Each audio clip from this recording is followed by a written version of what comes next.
Hi everyone, this is Laura back to do a week in review video, which it's going to be for the last week of July, but I'm doing it a couple days early because today is only the 30th, since I am not going to have any time really. I'm not going to be at home at all able to record in the next 2 days, so I kind of need to skip ahead.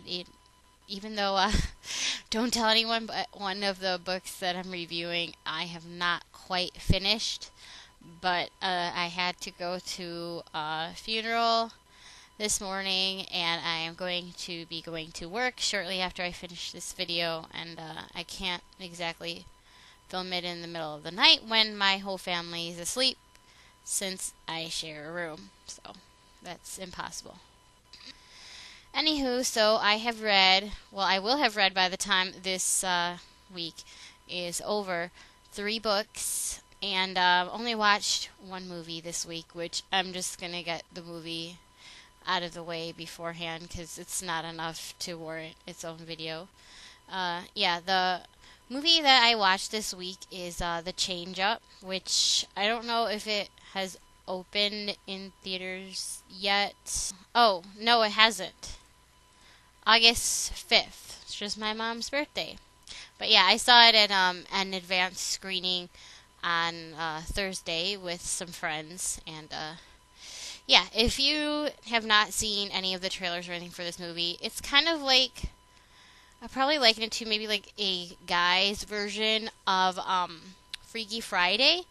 And it's about these 2 guys who are best friends, totally different. One, Jason Bateman's character, Dave is his name, is he's kind of like, workaholic, married with kids, straight-laced guy. And then his friend Mitch, played by Ryan Reynolds, is like, high school dropout, an actor, but he's really kind of like a deadbeat and doesn't do much, just some minor commercial roles and crap like that, who just parties and, sleeps with women, smokes pot, that kind of stuff. And one day they're out drinking together, and they're peeing in a fountain, and both happen to wish at the same time that they wish they had the other's life. And then what do you know, they wake up the next morning and they have switched bodies. So yeah, since they were so totally different, wacky hijinks and stuff ensue. And yeah, it's a rated R movie, so there's a lot of kind of like raunchy stuff, nudity, gross humor, and that kind of stuff. So I don't really need to go into details because you probably can guess just by listening to the synopsis or seeing, how it's going to play out. Pretty much exactly how you think it's going to play out. It was really, really hilariously funny, and it was actually like touching at times too, which I was surprised about. I was kind of tearing up in a couple scenes, like, shockingly, and I don't think anyone else in the theater was, but I was, and maybe it's because I'm just a baby or whatever. I don't know. I do kind of tend to cry at weird moments in movies that nobody else really cares about. But yeah, I really enjoyed it. It's one of my favorite comedies of the year. I would really recommend it, especially if you like Jason Bateman and or Ryan Reynolds. Like, Ryan Reynolds, I never got what the big deal with him was. Why he was so popular with the ladies just from seeing him in pictures. He doesn't look like anything special to me. And then I actually seeing him act on screen, seeing him do these things, I get it now. I don't know, he has a charming quality, which I like it. And I've liked him in everything I've seen him in, which is only 3 movies, so I don't know if that's really important enough to mention. But I really enjoyed The Changeup, and I would give it probably like an 8 out of 10 for comedy lovers or fans of the actors. I would say it's a must-see for any of you guys. Okay, now I'm going to move on to my book reviews. of the week, starting with the first one here somewhere. This one. It is Devil's Cub by Georgette Heyer. I'm trying to move so I can...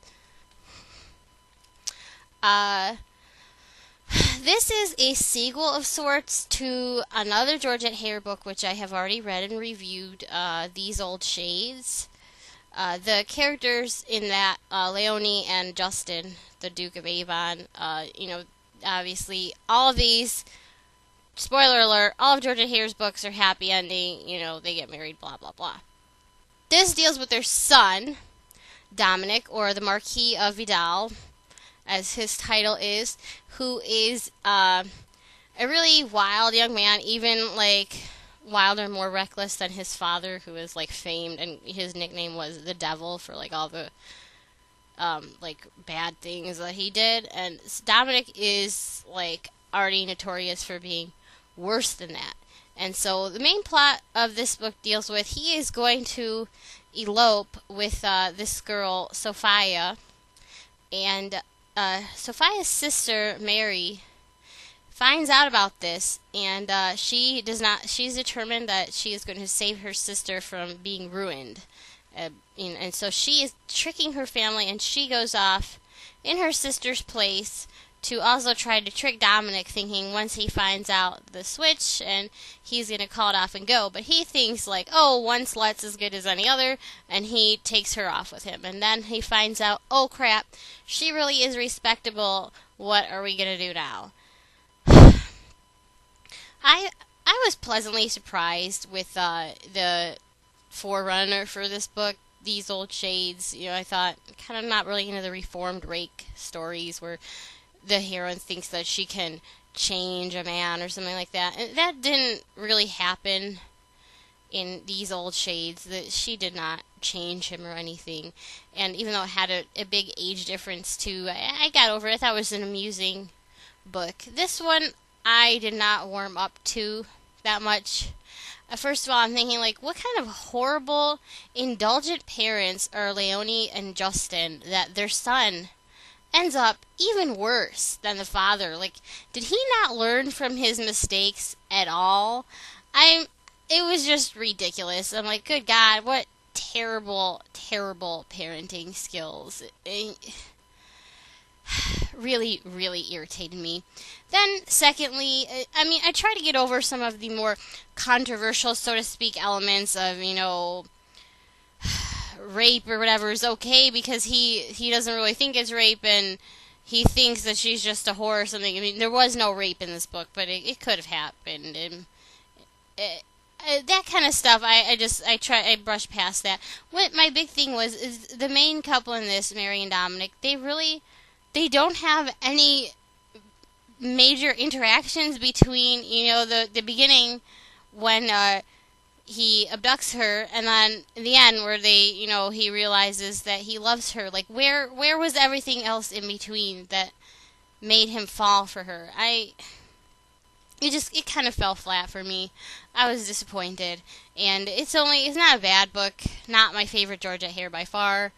It's going to be 6 out of 10 for Devil's Cub. Meh, okay. Has some funny parts, but not great. Second book I have is a lot better. Really, really enjoyed it. It is 5 Little Pigs by Agatha Christie. This is a Poirot novel, and it's going to be one of her last Poirot novels for a few years after she had this bunch of them in a row that she did. This one is really interesting because it's a retroactive, so to speak, murder, in that there's this girl,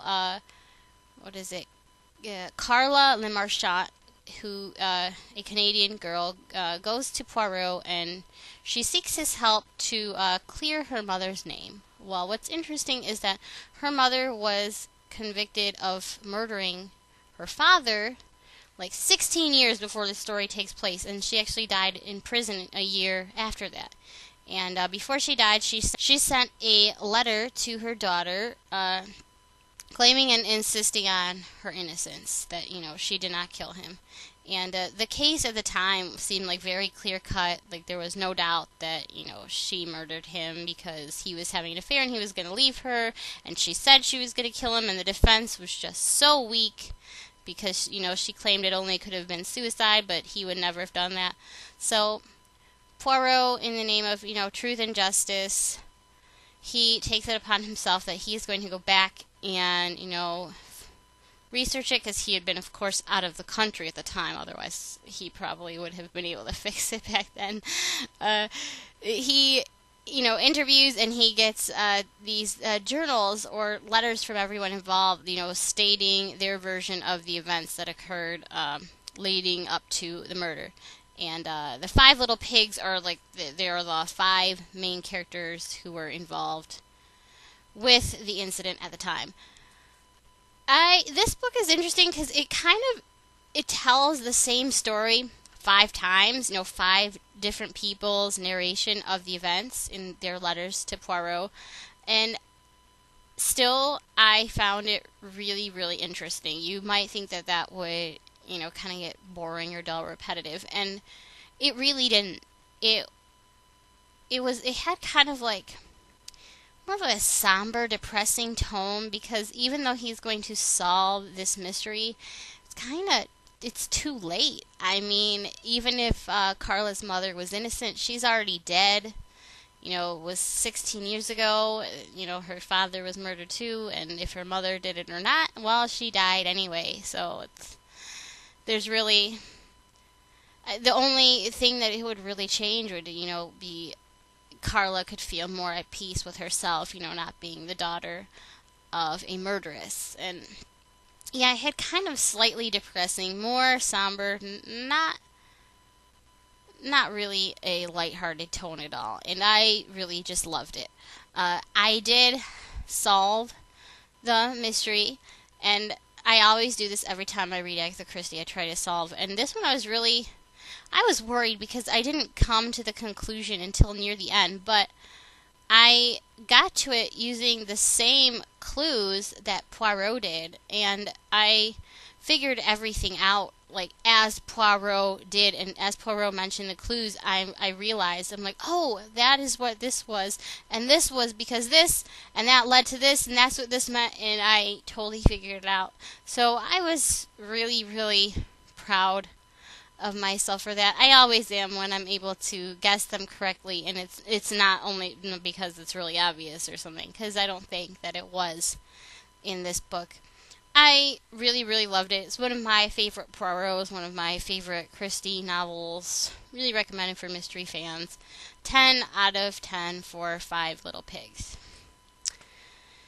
Now I'm moving to my last book of the week, which I'm actually not quite finished with. Wait, look here. I have 100 pages or a little bit more left. It is A Great and Terrible Beauty by Libba Bray, and I'm going to be kind of cheating in reviewing this so early, but I ended up reading a synopsis online to see what happens, and I don't think my opinion is going to change at this point. So, yeah, A Great and Terrible Beauty. This is the first in Libba Bray's Gemma Doyle trilogy, which is a historical fantasy series. It's set in the Victorian era. This one starts in 1895, to be exact. It's about a teenage girl, Gemma Doyle, who's brought up in India, really wants to go to London to have a season, which a season is basically where you come out to society and, try to find an eligible suitor to marry you, get a good husband, pretty much. And her mother is just won't have it, and Gemma is rebelling and, talking back to her mom, and then this tragedy happens. And so she finally gets to go to London, and she's sent to this school, Spence Academy. She's there, she meets a group of friends, and they start their own kind of secret club, and they start discovering and reading about this past group called the Order, which was kind of I don't know if they would be witches or what, kind of like a spiritual magic type club of girls. Oh, and by the way, Gemma, since the beginning, has been able to have these magical visions, too. This book sounded really interesting to me. I thought the premise sounded really good. I've heard a lot of good things about it. It's really a pretty popular book, I think. And, I love, classic or period set novels, historicals set in the past. I love anything like that. So I thought it sounded like a total winner. And I'm not going to say, I feel like I have said for so many books that I've been disappointed with, it sounded really great, but it wasn't.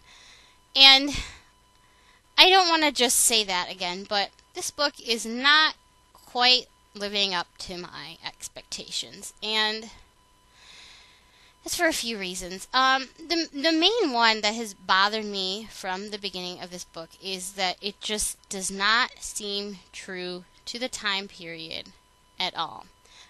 It does not. This is told first person from Gemma's point of view, but it does not read like the way, at least unless I'm wrong, someone from that time period would talk or think. It does not sound like, a British girl from 1895. It sounds like an American girl from, 2000, whatever, trying to imitate a girl from that time who has done a little bit of research to know the vague ideas of what's going on, but still has a very modern mindset. It's been jarring to me from the beginning that I never quite got immersed in the world, because it didn't feel like it was the right world. And it would be different if it was, in a totally different fantasy world, but it's not. This was, London, 1895, a real time period of real stuff that happened, and it just doesn't ring true to me. That, and not just Gemma, but some of her classmates and everyone else too. It doesn't ring true that is really set in that time, and it bothers me because I feel like I'm not a huge Cassandra Clare fan. I thought her books were all decent enough, but I thought that, Clockwork Angel seemed much more accurate to me to the time, which was also, a little bit earlier, but it was also Victorian England, than this one. And it's bothering me from page one. It just doesn't seem quite right. And the girls kind of, their relationship of the weird way that they become friends in this club. There's 4 girls in this. What they say to each other, what Gemma thinks, and and I know it's trying to, keep Gemma's supposed to be a bit rebellious and have more of a modern outlook, but it doesn't seem quite right to me. It's off. It doesn't feel true. And I need to just stop repeating that, but that was the first thing that's bothered me from the beginning. And I've tried to ignore that with varying degrees of success at certain points, but the fact is there, for me at least. That's the main thing that has bothered me. The second thing is that the pacing of this book is very slow. Aside from the beginning, we have a really cool beginning scene, and apparently at the end too, which I'm not going to spoil, but I've read what happens. I haven't gotten to that part yet.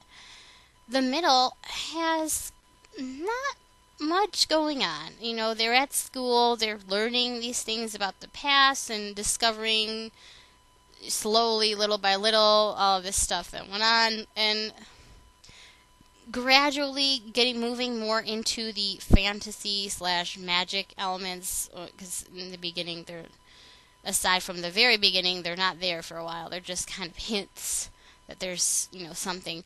A little bit on the not very exciting side. I don't want to say boring, because it's not quite boring like some other fantasy books that I have read this year that I was disappointed in. It's better than all of those disappointments, I would say, but it's not quite exciting, and I guess I was expecting more, perhaps. And I think it's the combination of the two things.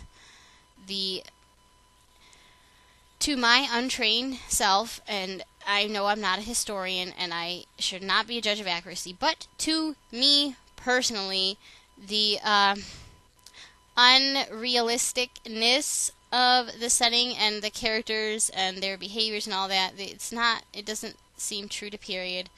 That is one thing. And then kind of the slow pace is bringing it down for me.